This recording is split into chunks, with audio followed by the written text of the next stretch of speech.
بسم اللہ الرحمن الرحیم۔ السلام علیکم ورحمۃ اللہ وبرکاتہ۔ جی ناظرین، کیا حال ہے؟ ٹھیک ہے، خیریت ہے؟ مزاج گرامی کیسے ہیں؟ امید کرتا ہوں سب خیر و عافیت سے ہوں گے، اور دعا کرتا ہوں کہ اللہ پاک آپ کو خوشیوں بھری زندگی سے نوازے، آپ کے ماتھے پہ کبھی غم کا شکن نہ آئے، آپ کے ہونٹ ہمیشہ تبسم اور مسکراہٹیں بکھیرتے رہے۔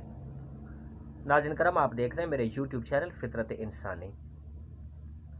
بات سٹارٹ کرنے سے پہلے میں عرض کروں گا کہ میرے اس چینل کو ضرور لائک اور سبسکرائب کر دیجئے گا۔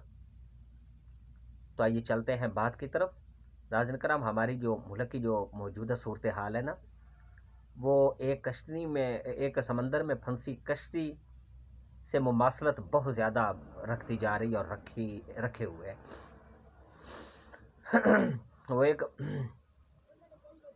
کشتی میں نا ایک بادشاہ، ایک وزیر اور ایک اس کا غلام عازم سفر تھے کہ بھنور میں کشتی پھنس گئی، بری طرح طوفان کا مد مقابل ہو گئی، سامنا کرنا پڑا۔ کوئی صورتحال اب اسے نظر نہیں آ رہی تھی۔ ملا بے چینی سے ہاتھ پاؤں مار رہا تھا۔ اپنی جان کے لالے کے ساتھ ساتھ وہ جو تین تھے، ان کے بھی چونکہ معززین تھے، صاحب اقتدار تھے، بادشاہ اور وزیر، ان کی بھی جان کے لالے، اور پھر اس کے بعد اپنے اہل خانہ کو ان کی موت کی وجہ سے جو ملاح کے اہل خانہ کو سامنا حالات کا سکنا پڑنا تھا، اسے بھی بہت زیادہ ملاح خوف زدہ تھا کہ میں نے تو مر جاؤں گا، لیکن میرے ساتھ بادشاہ ہے، وزیر ہے، یہ بھی مر گئے، ہلاک ہو گئے، تو پھر جو ہے نا میرے اہل خانہ کے پیچھے خیر نہیں ہے۔ ملاح نے جب یہ فیل کیا کہ کوئی صورتحال نظر نہیں آ رہی کہ جس سے ہم اپنی زندگی کی بقا رکھ سکیں، تو اس نے بادشاہ، وزیر اور غلام کو کہا کہ اپنے اب گناہوں کا آپ کو سرعام اقرار کرنا پڑے گا، اعتراف کرنا پڑے گا، تاکہ کوئی بھی بات ایسی ہو کہ اللہ کریم کو پسند آ جائے اور اللہ تعالیٰ اس کشتی کو پار لگا دے، بھنور سے، طوفان سے، تلاطم خیز موجوں سے نکال دے۔ اب وہ جو ہے نا بہت زیادہ حیران و پریشان، سوچ رہے ہیں کہ کیسے اعتراف کیا جائے، اپنی زندگی بھر کے غلطیوں کا، گناہوں کا کیسے جو ہے نا ایک اقبال جرم کیا جائے، کیسے اظہار کیا جائے، چونکہ ملا نے کہا تھا کہ اللہ تب راضی ہوں گے کہ جب سرعام کیا جائے گا۔ اب بادشاہ کا سنیے، بادشاہ نے کیا کہا: یا اللہ مہربانی کر، تیری نوازش ہوگی، تیری عنایت ہوگی، ہم گناہ گار ہیں، مہربانی کر۔ کیا کہ یا اللہ میرے وزیر کی بیوی کے ساتھ ناجائز تعلقات تھے، دوسرے صوبوں کی حالات جانچنے کے لیے، پرکھنے کے لیے، حالات معلوم کرنے کے لیے میں وزیر کو بھیج دیا کرتا تھا دوسرے صوبوں میں، اور دوسرے صوبوں میں اس لیے بھیجتا تھا کہ تاکہ میں اس کی بیوی کے ساتھ وقت گزار سکوں۔ اب جب اس نے اپنے سرعام جرم کا اعتراف کیا، اقبال جرم کیا، اور اپنے اللہ کے حضور یہ گناہ اپنا تسلیم کر کے معافی کا خواستگار ہوا، اب وزیر کا سنیں۔ وزیر نے اللہ کے دربار میں عرض کی: یا الہ العالمین، یا حکم الحاکمین، ہماری کشتی کو پار لگا دے، ہم گناہ گار ہیں، سیاکار ہیں، بدکار ہیں، ہماری کشتی کو پار لگا دے۔ یا اللہ میرا گناہ یہ ہے کہ جو اکثر مجھے ملامت کرتا رہتا ہے، میرے ضمیر کو جھنجھوڑتا رہتا ہے، جو میری نظر میں گناہ ہے اور جو بہت بڑا گناہ ہے جس سے میں نادم ہوں۔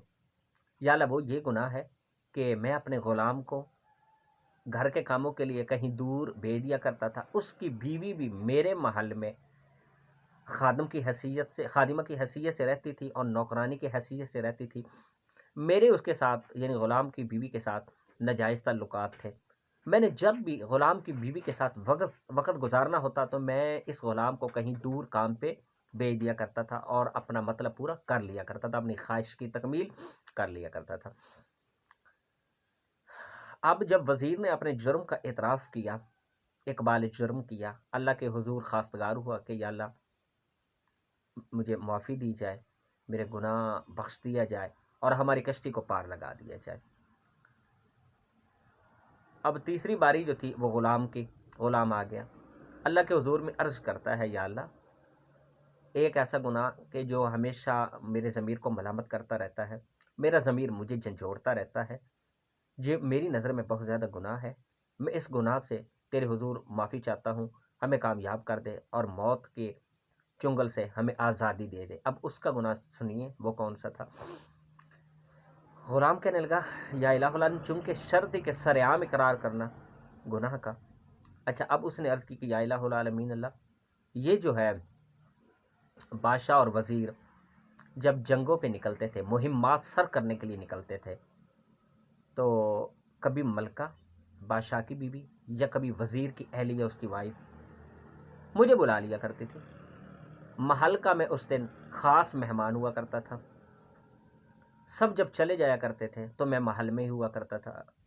میں جب محل میں ہوا کرتا تھا تو نوکرانیاں جو تھی یا باقی جو نوکر چلے جایا کرتے تھے، تو بادشاہ کی یا کبھی کبھی وزیر کی بیوی مجھے جب بلایا کرتی تھی تو میں ان کے ہاں رات گزارا کرتا تھا، ان کے ساتھ وقت گزارا کرتا تھا، اپنا مطلب، اپنی خواہش، اپنی ہوس پوری کیا کرتا تھا۔ تو یا احکم الحاکمین، یہ ہمیشہ گناہ مجھے ملامت کرتا رہا۔ تو یہ میں نے اپنا اقبال جرم کیا، گناہ کا اعتراف کیا، تو مجھے معاف کر دے اور اس کشتی کو پار لگا دے۔ جب ملا نے یہ سنا نا تو کانوں کو ہاتھ لگانے لگ گیا۔ اس نے کہا یہ تو پے اور چے والوں کا سارا ٹولہ جا رہا ہے، کشتی نے تو خود ہی غرق ہونا ہے، کشتی نے تو تباہ و برباد ہونا ہے، تلاطم خیز موجوں کے بیچ آنا ہی ہے، بھمروں میں پھنسنا ہی ہے، مصائب و آلام کی چکی میں اور ظلم کی چکی میں اس نے پسنا ہی ہے۔ تو وہ کہنے لگا یہ تو سارا ہی ٹولہ پے اور چے والوں کا ہے، لہٰذا میں معافی چاہتا ہوں۔ تو وہ جو ہے نا، یعنی میں بات کرنے کا میرا ناظرین کرام مقصد کہ پاکستان کے بھی یہ صورتحال ہے، ایک جا رہا ہے ایک آ رہا ہے، جو نیا آ رہا ہے، نئے نئے بڑے بڑے سلطان رائی کوئی شان بن کے کہ میں یہ کر دوں گا، میں وہ کر دوں گا، میں ایسے کر دوں گا، میں وہ ہوں، وہ میرے پاس وہ جو ہے نا میرے پاس عمر و ایار کی چالاکیاں ہیں، امیر حمزہ کی سخاوتیں ہیں، یعنی وہ جو عرب کا ہوا ہے کہانیوں میں پڑھتے تھے، اور الادین کا چراغ ہے میرے پاس وہ تلسماتی کرشماتی موجزی اکرامتیں ہیں، یا میرے پاس وہ چیزیں ہیں کہ الادین کے چراغ کی طرح کہ میں آن واحد میں سارا کچھ ٹھیک کر دوں گا۔ لیکن وہ جب آتا ہے تو چند دن کے بعد ہمیں پتہ چلتا ہے کہ وہ یہ ہمیں بتانے کے لیے آیا تھا کہ پیچھے والے پہلے جو ظاہر تھے وہ کیا کرتے رہے ہیں، یہ بتانے کے لیے صرف وہ آتا ہے کہ سارا ان کا قصور ہے، سارا وہ بیڑا غرق کر گئے ہیں۔ بھائی بیڑا غرق تھا تو آپ آئے تھے، تشریف لائے تھے اور آپ نے دعوے کیے تھے، آپ کے منہ سے یہی سننا تھا تو پھر وہی نہیں اچھے تھے؟ بس یہ ہمیں بتانے کے لیے تشریف لاتے ہیں کہ بھائی پیچھے والے نے کیا بغیرتی کی، پیچھے والے نے کیا عیاشیاں کرتے رہے، پیچھے والے نے کیسے ملک کا بیڑا غرق کیا۔ خدا کے لیے یہ جو ہے نا، یہ اب چلنے والی چیزیں نہیں ہیں۔ یہ دور بہت سارا وقت کا مزاج بدل چکا ہے، سن سن کے کان لوگوں کے پک چکے ہیں۔ یہ بے وقوفانہ باتیں، یہ جاہلانہ رویے، اور یہ دور نہیں اب سننے والا۔ وقت کا مزاج بہت زیادہ بدل چکا ہے، ہر کوئی سمجھتا ہے۔ اب یہ وہی جو کشتی والے اور کشتی میں جو صاحبان جا رہے تھے، یہی ہمارے ملک کی صورتحال ہے۔ ایسے ہی لوگوں کے شاید ہاتھ میں یہ چیز آئی ہوئی ہے اور ایسے ہی ہم پہ مسلط ہے، جس وجہ سے تباہی و بربادی جو ہے ہمارا مقدر بنتی چلی جا رہی ہے، اور ہم کچھ بھی نہیں کر رہے، ایک ملا کی طرح بس ہاتھ پیر مار رہے ہیں۔ تو خدا کے لیے اپنے ہم عوام بھی اور جو برسر اقتدار بھی جتنے لوگ ہیں، اپنے گناہوں کا اعتراف کریں۔ فرشتہ کوئی بھی نہیں ہوتا۔ اگر آپ کی نظر میں عوام واقعی ہے، تو عوام کے مصائب و آلام ہے، تو عوام کے دکھوں کو اگر سمجھنا چاہتے ہو اور سمجھتے ہو، اگر واقعی آپ ہمدرد ہو، تو اپنی انا کا جو، اپنے تکبر کا جو شملہ ہے، اپنی پگڑیوں کا جو ترہ ہے، وہ نیچے کیجئے، انا پرستی کو اپنے پاؤں کے نیچے روند ڈالیے، کچل ڈالیے، اور ایک دوسرے کے تنازعات کو آپس میں ختم کریں، ایک دوسرے کی غلطیوں کو تسلیم کریں اور مانیں کہ ہم ہی ہیں وہ،